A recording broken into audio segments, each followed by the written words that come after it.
अस्सलाम वालेकुम दोस्तों, उम्मीद है कि आप सब खैरियत से होंगे। तो दोस्तों,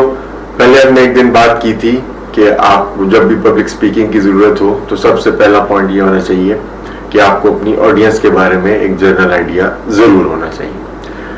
अब ये इसी सिलसिले में एक और बात हम करेंगे आज, मैनेजिंग टाइम, कि आपने अपनी किसी भी स्पीकिंग एंगेजमेंट पे टाइम को कैसे मैनेज करना है। और ये one of the most unprofessional आप कह लें हरकत होती है किसी भी स्पीकर के लिए कि लेट सपोज उन्होंने आपको 20 मिनट्स दिए, तो उन्होंने अगर आपको 20 मिनट्स दिए तो जैसे ही आप 21st मिनट में एंटर हुए तो व्हाट यू डिड, आपने अपने बाद आने वालों का टाइम जो है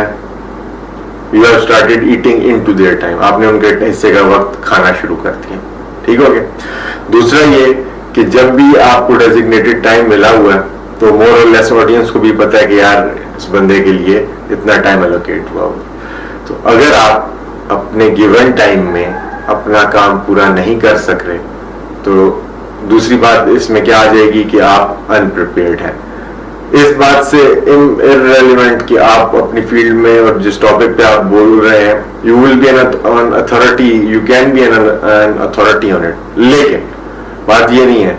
और ये बड़ी एक कॉमन मिस्टेक है कि व्हेन वी आर टॉक, हम जब अपने किसी टॉपिक जिसके बारे में हम पैशनेट हो, जब हम उसके बारे में बात कर रहे हो तो हम अपने वक्त का ट्रैक जो है वो भूल जाते हैं कि यार क्या वो कितनी देर हमने ले ली, कितनी देर रह गई, हमने इस टॉपिक को क्लोजिंग की तरफ लेके जाना है, व्हाटएवर। वो एक नेचुरल टेंडेंसी है कि जब भी आप मोस्टली हम लोग जब किसी टॉपिक, ऐसा टॉपिक जिसके बारे में हम पैशनेट होते हैं, जब हम बात कर रहे होंगे तो हमें टाइम का एहसास बिल्कुल नहीं रहेगा। लेकिन ये एक ऐसी जगह पे तो ठीक है जहाँ पे टाइम वक्त की कैद नहीं है, मगर एक कोई सेमिनार कॉन्फ्रेंस जहाँ पे आपसे पहले भी और आपके बाद भी डिफरेंट स्पीकर्स ने आना है, तो जैसे ही आप अपने हिस्से के टाइम से ज्यादा ओवरस्टेप करेंगे तो आप अगले आने वाले बंदे का टाइम जो है वो खराब कर रहे हैं। उसकी वजह से उसके बाद नेक्स्ट आने वाले बंदे का टाइम खराब होगा और सो ऑन, ये एक sort of like chain reaction हो जाएगा। तो इसके लिए एक बड़ा सिंपल जो चीज मैं प्रैक्टिस करता हूँ आपके लिए भी आसान होगी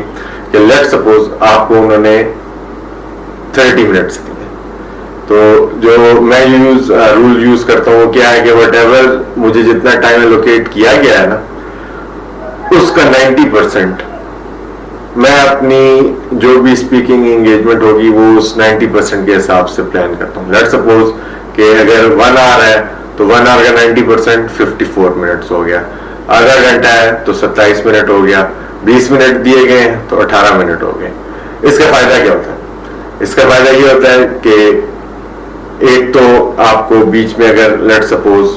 कि आपको कोई चीज पॉइंट भूल गया तो आप अपने पॉइंटर्स जो आपने नोट्स या आपने क्या कहते हैं स्क्रीन अवेलेबल है तो आप उससे इजीली जो है you can get a reflection कि हाँ भाई अच्छा ये पॉइंट था, ये हो गया। दूसरा ये कि आप जब बोल रहे होंगे तो बीच में आपका कोई पॉइंट जिस पे आपने बिल्डअप किया होगा तो उसके बाद there would be an applause from the audience, तो वो एक टाइम जो है आपको क्वेश्चन मिल जाएगा। फिर लेट्स सपोज कि आप वैसे ही आप बात करते करते you get tired and you want a breather, तो आप बीच में चंद सेकंड 5, 10, 12 सेकंड जो है वो रुक सकेंगे। तो बेसिकली इस चीज ने मुझे बहुत हेल्प किया हुआ है कि जितना भी टाइम आपको दिया गया है तो आप उसके 90% के हिसाब से तैयारी करें और कंटेंट डिलीवरी स्पीड सारा कुछ उस 90% के हिसाब से मैनेज करें। तो वो जो 10% बाकी होगा वो आपके लिए एक ब्रीदिंग स्पेस बन जाएगी कि for anything which can not necessarily कोई चीज गड़बड़ होने की जरूरत नहीं है, लेकिन वैसे आपको वो एक कुशन मिल जाएगा